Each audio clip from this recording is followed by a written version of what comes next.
बिस्मिल्लाहिर्रहमानिर्रहीम और अस्सलाम वालेकुम। थैंक यू स्पीकर साहब, आपने मौका दिया। 2026-27 का ये बजट 35,025 अरब का बजट पेश किया गया है सीएम साहब की तरफ से। ये इनका 13वां बजट था जो इन्होंने पेश करा है। इस 13 बजट में मैंने जो देखा है तकरीबन $100 बिलियन की अमाउंट है जो इन्होंने खर्च करी है इस सूबे में। अब मेरा सवाल है कि सिंध में क्या क्या इंप्रूवमेंट हुई है? क्या हमारी एजुकेशन इंप्रूव हुई है? नहीं हुई। क्या हमारा इंफ्रास्ट्रक्चर इंप्रूव हुआ है? नहीं हुआ। क्या हमें जॉब अपॉर्चुनिटीज क्रिएट करी हैं? नहीं करी। हेल्थ में कहीं ना कहीं बेहतर काम करा है, उसके लिए मिनिस्टर साहब को मैं हमेशा तारीफ करता हूं और करता रहूंगा जो अच्छा काम होगा। अब आ जाए सिंध में हमने बेहतर क्या करा है इन 13 बजट्स के दौरान। हमने जो लाखों में रिश्वत लेते थे वो करोड़ों में जा चुके हैं, जो करोड़ों में लेते थे वो अरबों में जा चुके हैं।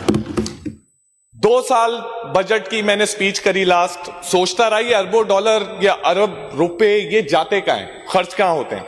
तो जो ये मेरी फाइंडिंग है, एक तो वो रिश्वतें जो काम के एवज हमसे मांगी जाती हैं, और एक वो रिश्वतें हैं या व्हाइट कॉलर स्कैम्स हैं जो हमारे साथ किए जाते हैं, उसे मैं कहता हूं रिवाइज एस्टिमेट्स। पहले बजट से कह रहा हूं रिवाइज एस्टिमेट्स।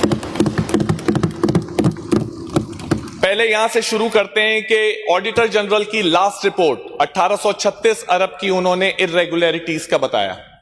मानता हूं वो सारी करप्शन नहीं होंगी, लेकिन इर्रेगुलरिटीज हैं, उसमें आपने रिकवरी करके देनी है। 56 अरब का टारगेट था, आपने 78 करोड़ की करके दिया आज तक, इसका कोई जवाब नहीं है।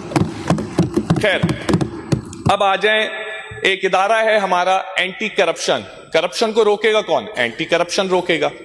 2022 में आपने एंटी करप्शन के कॉम्प्लेक्स बनाने के लिए टेंडर करा, उसकी अप्रूवल दी 7 अगस्त को 2022 में।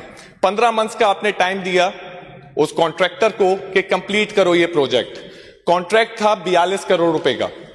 आज हम 2026 में बैठे हुए हैं और उसका सिर्फ 2 फ्लोर डले हैं। वो 8 मंजिला इमारत बननी थी, 2 फ्लोर डले। लेकिन मजे की बात यहां नहीं है, रिवाइज एस्टिमेट्स में PC1 पड़ी हुई है 2.5 अरब रुपए की। 2.5 अरब रुपए की अब वो बिल्डिंग बनेगी।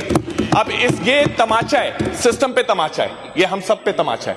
क्या है कि एंटी करप्शन, जिसको करप्शन रोकने के लिए बनाया गया है, वो उसकी बिल्डिंग भी करप्शन के बगैर नहीं बन पा रही।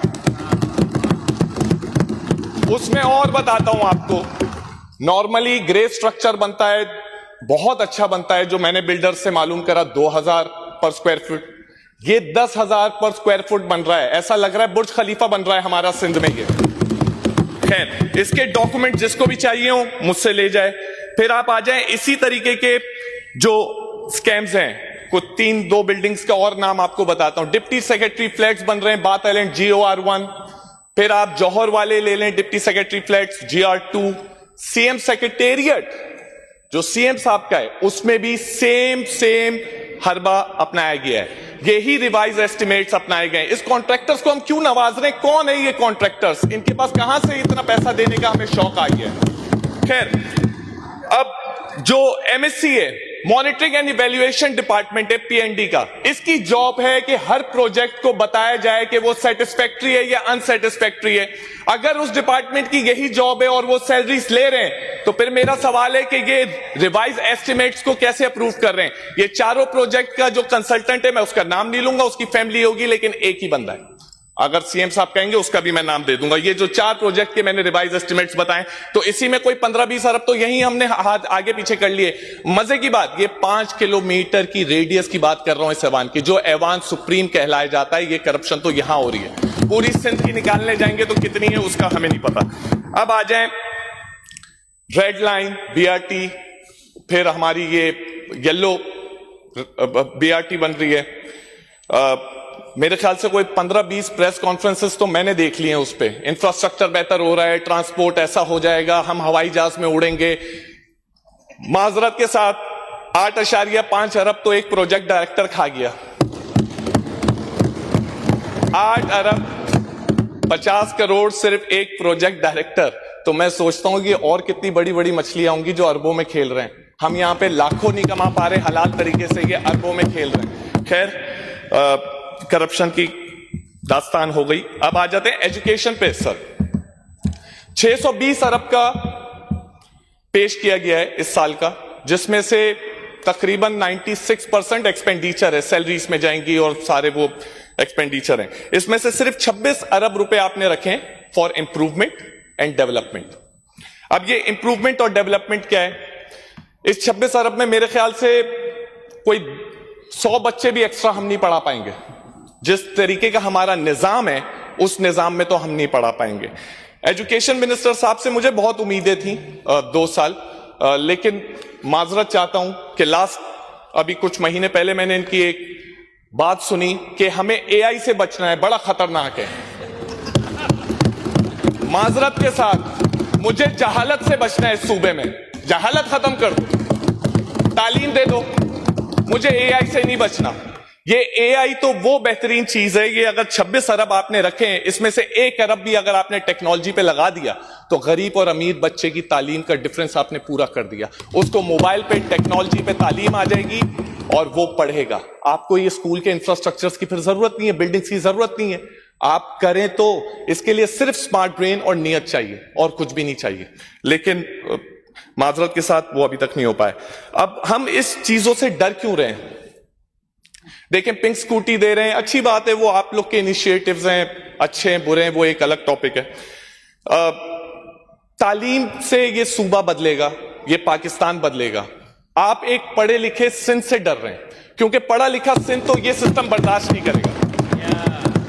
पढ़ा लिखा सिंध कभी भी ये सिस्टम बर्दाश्त नहीं करेगा। तो खुदारा, अगर आपने इस सूबे को बनाना है, डेवलप करना है, मुश्किलात को हल करना है, तो तालीम ही देनी है। तालीम के बगैर कुछ भी नहीं कर सकते। अब आ जाएं आप एक बहुत माजरत के साथ, क्योंकि बहुत बड़ी हस्ती का नाम जुड़ा है इस जिसका मैं नाम लेने वाला हूं। कोई नेगेटिव नहीं है, कोई सियासी पॉइंट स्कोरिंग नहीं है। बेनजीर इनकम सपोर्ट प्रोग्राम के बारे में बात करने वाला हूं। देखें, 18 साल हो गए इसको हमने इंप्लीमेंट किया है स्पीकर साहब।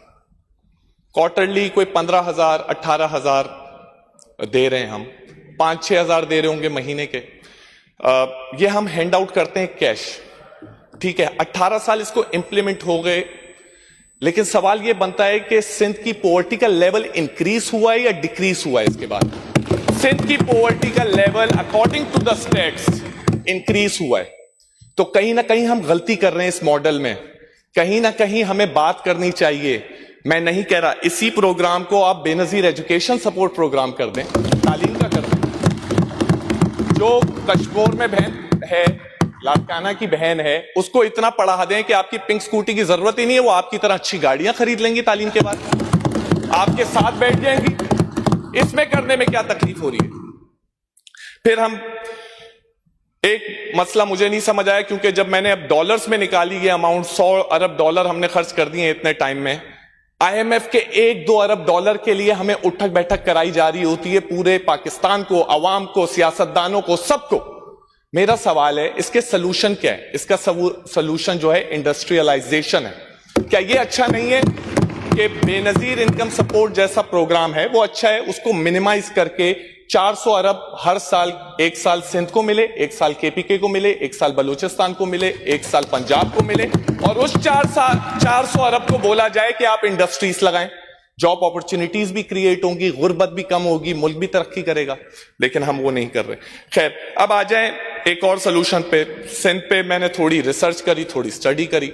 इतने रिजर्व्स हैं हमारे पास, इतना रिच जमीनें हैं, ग्रेनाइट के सिर्फ रिजर्व 300 से 500 बिलियन डॉलर्स के पड़े हुए हैं। नगर पार्कर के रिजर्व्स हैं, उसमें यकीनन कुछ चैलेंजेस हैं, उसमें चैलेंजेस हैं, कोर्ट के ऑर्डर्स हैं, लेकिन उसको रिजॉल्व करना तो सर आपका काम है ना। आप उन लोगों को बैठाएंगे अपने पास और उनसे रिजॉल्व करेंगे कि इस सूबे को उस रिजर्व की अभी जरूरत है। सूबा बड़ा है, कोई इंडिविजुअल की ख्वाहिश बड़ी नहीं होती। पाकिस्तान बड़ा है, तो इसको देखें आप। अच्छा, इसी तरीके से ये सिर्फ मैंने ग्रेनाइट के रिजर्व्स की बात करी है, सिंध में और क्या क्या नहीं हो सकता। मैं इसी तरह बात कर सकता हूं, मोहतरमा बेनजीर भुट्टो ने सिंध कोस्टल का स्टार्ट किया था, पाम पाम ऑयल का, लेकिन वो बंद कर दिया गया है। उस पे इतना पोटेंशियल है कि उसी से एक मलेशिया मुल्क है जो पूरी उसकी जो इकोनॉमी है वो पाम ऑयल पे ही टिकी हुई है। हम क्यों नहीं कर सकते? क्या खराबी है? क्या मसला क्या है? ये माइनिंग हम सिर्फ इसलिए नहीं कर रहे क्योंकि हमें इलीगल की आदत पड़ गई है, उसका पैसा लग गया। अगर लीगल हो जाएगी तो वो इंडिविजुअल्स को नहीं मिलेगा, वो इस सूबे को मिलेगा। वाइंड अप कर लें बासित साहब। ठीक हो गया। स्पीकर साहब, लास्ट बात करूंगा। थोड़ा आज मैं डर भी रहा था स्पीच करते हुए, पहली दफा है जो मुझे थोड़ी घबराहट हुई। लास्ट स्पीच में लास्ट ईयर की मैंने मांगा था आप लोगों से पानी अपनी कॉन्स्टिट्यूएंसी के लिए, लेकिन माजरत के साथ आपने शराब खाना दे दिया। आप बड़े मेहरबान हैं।